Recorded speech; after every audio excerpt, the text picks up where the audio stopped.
Powered by the Montana Television Network. This is the 5:30 News on Q2, Montana's news leader. Good evening and thanks for joining us tonight. I'm Jay Cohn, in for Russ. And I'm Janelle Slade. Tonight, an update on the risk of living beneath the Billings rims. Hundreds of families with homes below the massive sandstone feature are becoming increasingly aware that they live in the path of potential destruction. We'll have that story in just a moment, but first, some breaking news tonight. A standoff in South Billings. Yes, take a look. These are the latest pictures we have from the scene there. Now, this is just off of Maloney Lane at its intersection with Story Drive. We know one man has been pulled from the building and taken into custody. As you can see, a very large police presence there at this trailer park on Maloney Lane. Billings police, firefighters, and AMR ambulance personnel have been on the scene for several hours now. Now, the SWAT team did deploy tear gas at one point late this afternoon. We have a crew on scene, and we'll bring you the very latest at KTVQ.com as we learn more. Well, as the city struggles with efforts to make homeowners more safe living beneath the Billings rims, boulders large and small continue to fall. This fall, a huge boulder knocked down a home on Laredo Place, knocked it some 10 feet off its foundation. And this past Sunday night, more chunks of sandstone falling from the rims, coming dangerously close to another Billings couple's house. Q2's Mitch Laggy brings us that story from Country Club Circle. All was quiet at the King residence on the Billings West End Sunday evening. Husband Richard was traveling home from a Christmas party. His wife at home in her chair, praying that Richard would get home safe. But that would all change after a massive sandstone boulder broke free from the rim rocks and came crashing through their yard. And I heard this rumble and terrible shaking. I thought it was an earthquake because the house was shaking. And so I thought, oh, no. And then I heard like the bounce and a bounce. And I thought, no, it's a rock fall. But if you look at this tree here, you can see how high, see it ripped those branches off the tree, maybe 12 feet high.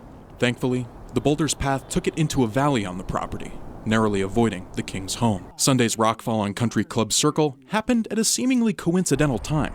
The next afternoon, city contracted crews were working to stabilize the area of the rims atop Laredo Place, where a massive rock slide happened in September. The Kings are a little nervous about more rocks eventually coming down, but they say they're not going anywhere. You know, part of me wants to move, but the other part of me is so attached to this house and this property in spite of all that. This large crater in the King's backyard is a sobering reminder that no one person can predict when the next large boulder will fall off the rims and if it will damage anybody's home. Reporting in Billings, Mitch Laggy, MTN News. All right, thanks so much, Mitch. Now, Mitch tells us cleanup work is moving forward today to break apart the boulders that still litter the street after that Laredo Place rockfall. Crews have been drilling holes in the boulders, filling them with special grout. It's that grout that then expands within the rocks, breaking the stone into smaller pieces for easier removal. It takes 3 days for that grout to do its work. During that time, the city's asking folks to stay out of the area because those boulders could break apart at any time. Northwestern Energy still plans to go out for bids to acquire even more power for its portfolio. This after the company announced yesterday its intention to add 185 megawatts of power from Colstrip. Northwestern Vice President John Hines says the company will ask for bids next month for 200 to 250 megawatts of power. It's all part of Northwestern's long-term plan to secure an additional 750 megawatts of power that would serve its 370,000 Montana electric customers. The company says it wants to reduce the need to buy power on the open market. However, no word yet on what this additional power might cost Montana consumers. Critics of the plan say it's biased toward acquiring more fossil fuel resources, such as natural gas plants. But Hines says Northwestern will actually use a third party to evaluate the bids. We won't even see the bids or be interacting with bidders until the very final group is selected, when they'll provide the top tier, top 3 or 4 resources perhaps that they have evaluated and chosen. So it truly is an independent process. Northwestern will make a final decision on which bids to choose. Those bids then will head before the Montana Public Service Commission for review and approval. Well, the shuttered Shopco building on Billings West End has a new tenant. At Home, a national home decor retail chain, plans to put its first Montana store at 905 24th Street West. Now that's right next to Costco. The Texas-based retailer filed city building permits last week for a $2.6 million remodel of the building.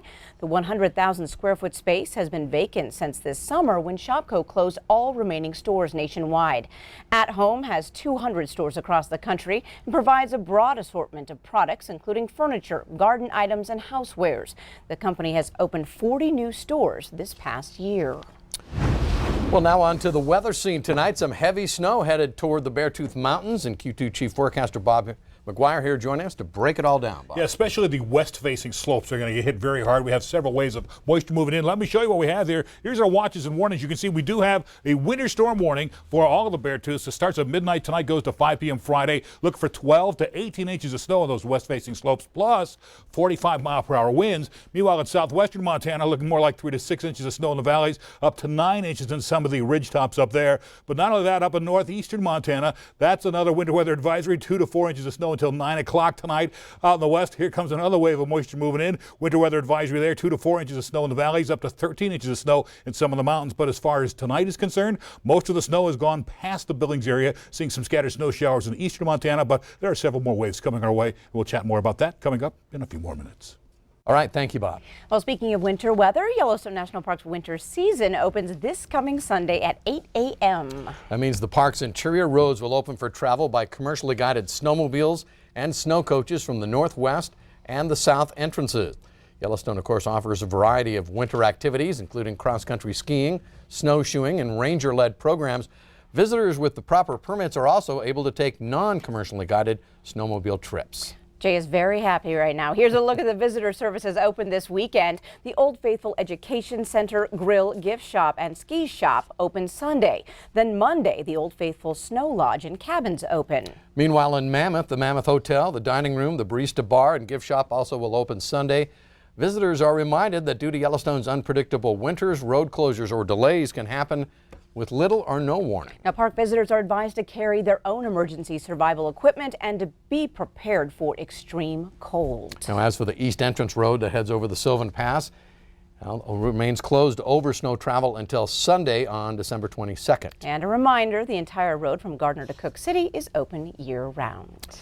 Former Montana Solicitor General Lawrence Van Dyke confirmed today by the U.S. Senate to the 9th Circuit Court of Appeals. The vote today in favor of confirmation was 51 to 44. Montana Senators John Tester and Steve Daines, though, voted on opposite sides of the vote. Daines voting in favor, while Senator Tester took to the Senate floor to oppose the confirmation. He criticized Van Dyke's lack of experience and poor work ethic. President Donald Trump nominated Van Dyke for this lifelong judgeship this past October. Van Dyke stepped down as Montana's Solicitor General earlier this year. That's when he joined the U.S. Justice Department as Deputy Assistant Attorney General. Van Dyke will join 28 other judges on the 9th Circuit. He's expected to maintain his chambers in Las Vegas or Reno, Nevada. Now, we shared a story earlier this week about the Bitterroot Humane Association taking in more than 30 wild huskies rescued from the nearby mountains. Well, in the giving spirit, Billings Animal Family Hospital is launching an effort to help lessen the strain by donating dog food to that cause. There are both adult dogs and puppies, so any type of dog food is welcomed. Many of the dogs have not been around people, so it will take workers more time to determine personalities and find the right homes.